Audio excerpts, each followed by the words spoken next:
So how you doing? Hey, today I decided to work on Smiley's Super XL Auto a little bit and start working on the cylinder or something. So she's a little, you know, she needed a little work in the cylinder, and I started on the lowers. But let me give you a shot of where it's currently sitting. Before we get into this video, I'd like to show you I did manage to get all my saws put away, all but one. So that shelf is full. I hung the old Pioneer up there. This shelf is full. Got a bunch of the big old ones down there. Got the 1050 up there, the 550 over there, Super XL there. I got the bow bar hanging. Got the grinder over here. All my bars are hanging up. You can see the grinder, which you're going to see. You're going to see the port work I'm working right now. I love having the separate grinding station.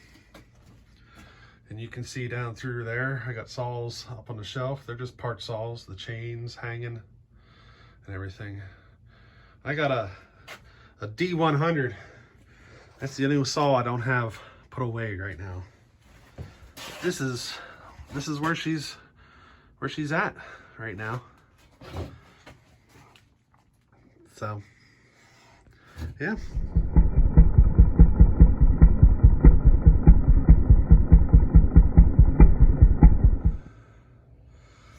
So, right now, I'm going to see if I can clean this cylinder up.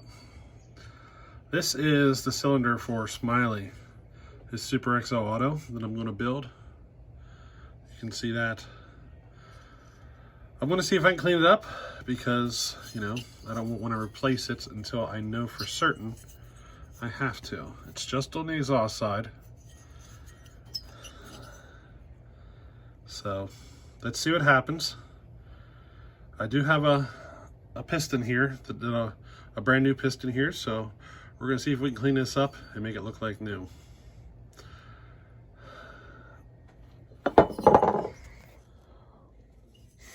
So this is as good as I could get it to look.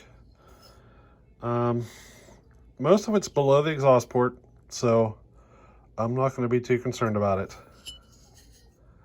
There's still a couple of little boogers up there above the exhaust port. I'm not going to worry about it. This saw will run. So, you know, I'm not going to worry about it. I'm going to put her together like this and run it. You know, she is a 40-year-old saw, and it's not going to be ran all day, every day, you know.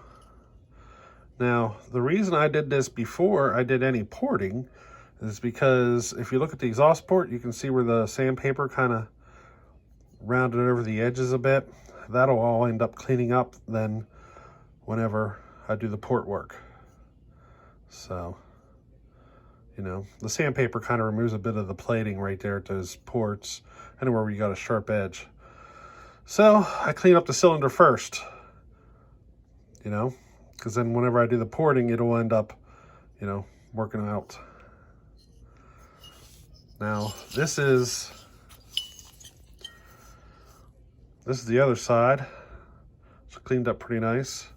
And this is as far as I go. This is as close to a home job I will actually do. It's one of these old cylinders. It's just a flap disc is all I'm using. So they probably look worse than what they really are.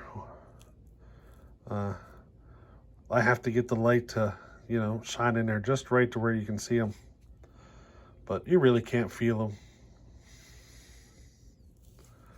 But that's what I'm going to go with. Now I can start on working the lowers.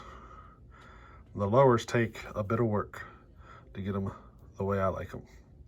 So that's where I'm going to head next.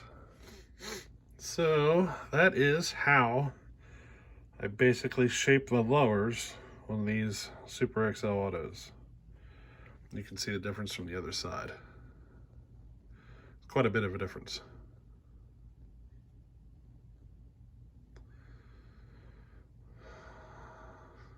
You got to be careful because, You know, you only got so much room to play with. But that's how I do it.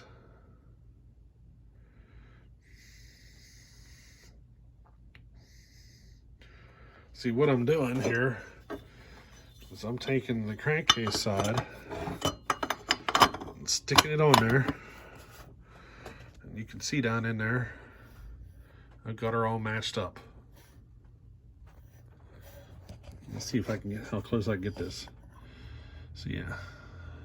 So you can see down there, I got her all matched up. Now I'm going to be doing some work to the crankcase side as well, so. But I got that much matched.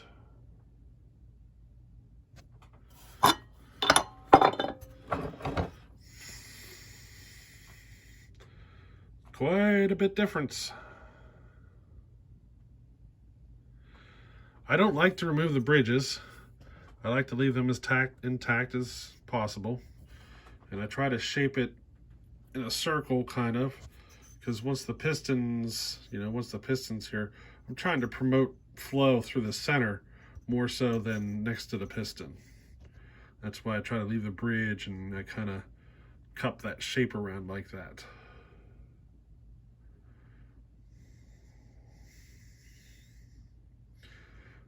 Yeah, there's the lowers. So yeah, that's where I work the lower transfer on these Super XL autos, and a lot of these Homelites, anything really with that style of transfer. I just try to get them matched up good and even. Now I'll be doing a lot more work.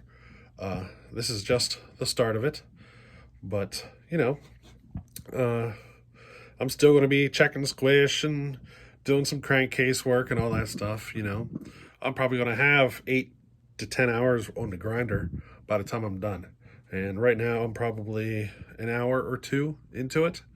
So, we got a ways to go.